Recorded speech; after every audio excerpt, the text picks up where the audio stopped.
Hello, hello, hello, hello. Hello, my friends. Welcome back to my channel.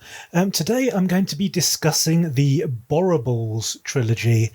Yes, these are books, treasured books from my childhood. There are three of them. The Borribles, then the Borribles Go For Broke,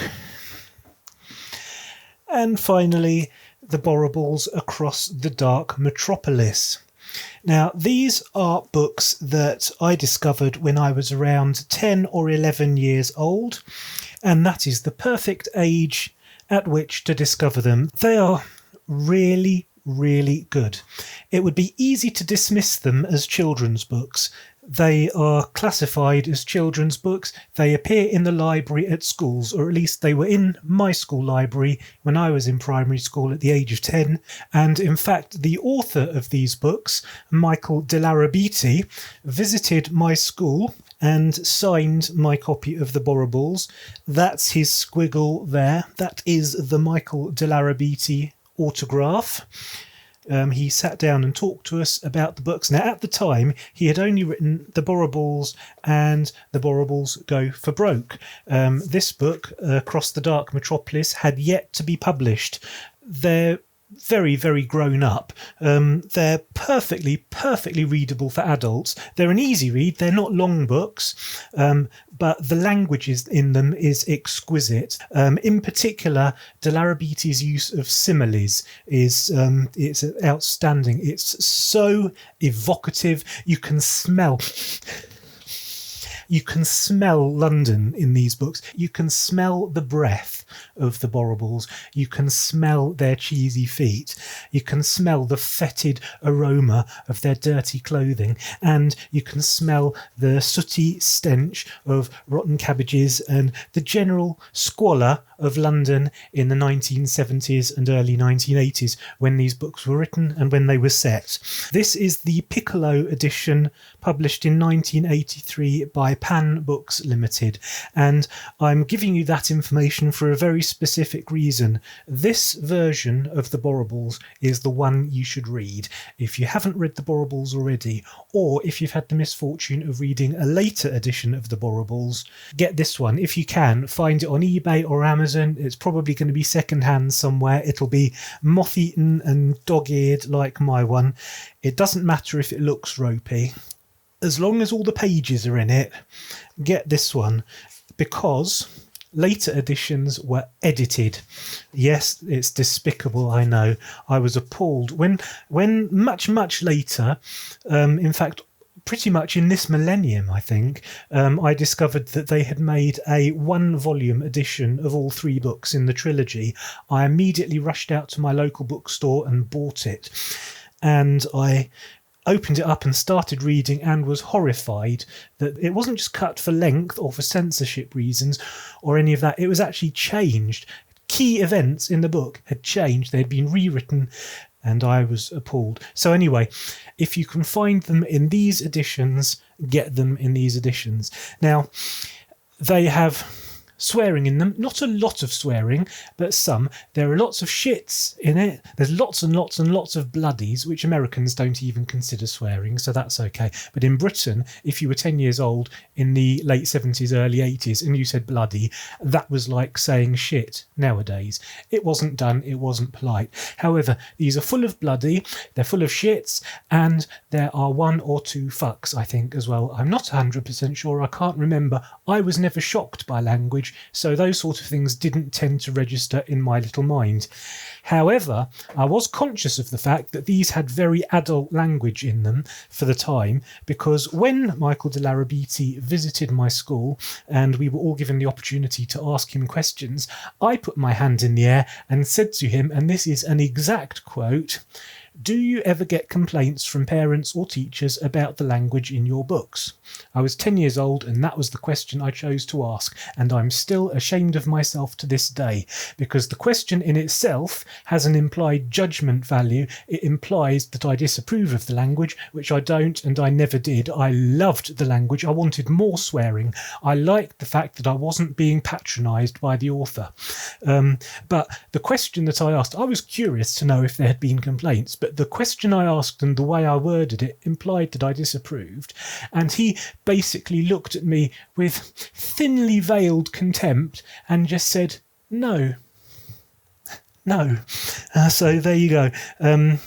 These books did not protect anyone's innocence. They depicted violence, real violence, brutal violence, and swearing and depravity in all its gloriousness. These books take place in the real world. They take place in London, so although they are fantasy, they feel like epic fantasy, Lord of the Rings type fantasy, and they have mythological creatures, i.e. Borribles, who look like normal children but are in fact hundreds of years old and don't die unless you actually kill them. They're kind of like Peter Pan, but nothing like Peter Pan, because Peter Pan is a pastiche of children, and these are gritty, realistic children who just don't grow up. They run away from home. They become pickpockets and street urchins. And the only way that you can tell that they are a Borrible and not a normal child is that they have pointy ears. And the pointier and sharper their ears are, the more intelligent and cunning they are as Borribles. So Borribles will inspect each other's ears to determine who's the most intelligent, who's the most cunning. And they live in deserted houses. They live in derelict houses. This is another artifact from the era in which these books were written and are set, because, of course, in the late 70s, early 80s, London still had an awful lot of derelict brick buildings left over from the bombing in the Second World War, the Blitz. There were lots of derelict buildings full of junk and rubbish and old mouldy sofas with the springs hanging out and that sort of thing. And those are the sort of places where Borribles live. They like their freedom, they like their independence, and their principal enemies, the antagonists in book 1, are the Rumbles. That's a Rumble. This is a fabulous illustration of a Rumble. That's exactly what they should look like. Illustrations by Terry Oakes on this book. Terry Oakes has perfectly captured what a Rumble should look like.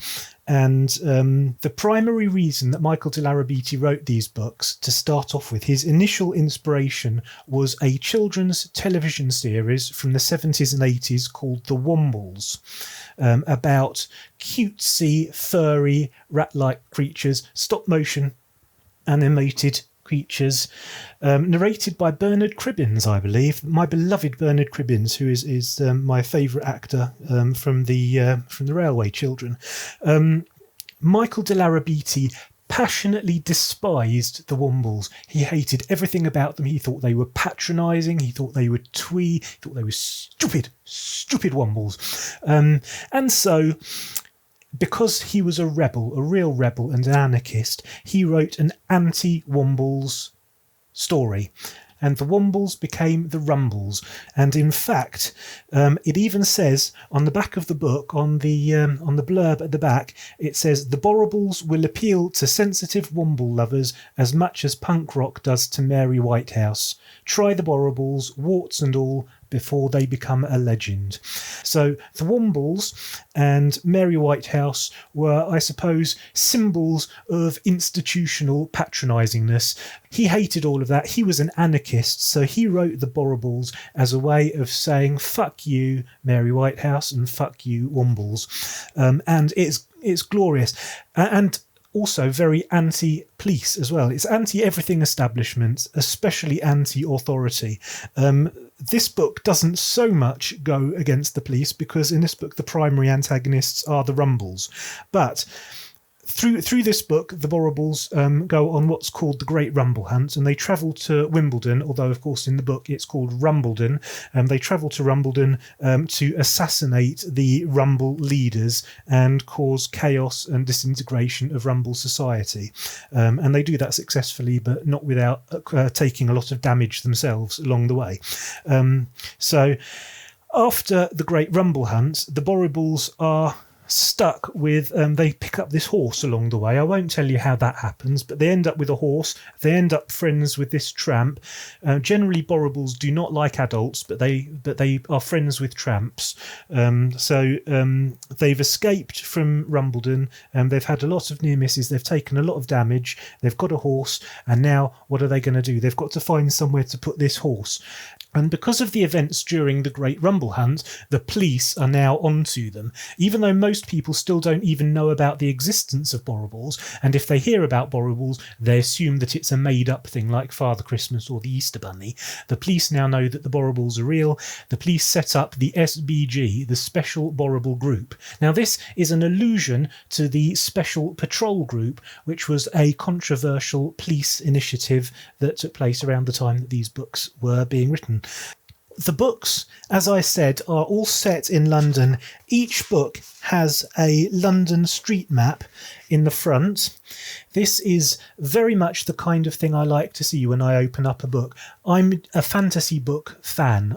Fantasy is my favourite genre of books to read, and the first thing I look for when I'm choosing a fantasy book and hoping that it'll be one that I become addicted to, the first thing I look for is a map. When there's a map, it's a good sign. And each one of these books takes the Borribles on a journey through another part of London, as part of the overall journey that they're on, travelling from one end of London to the other.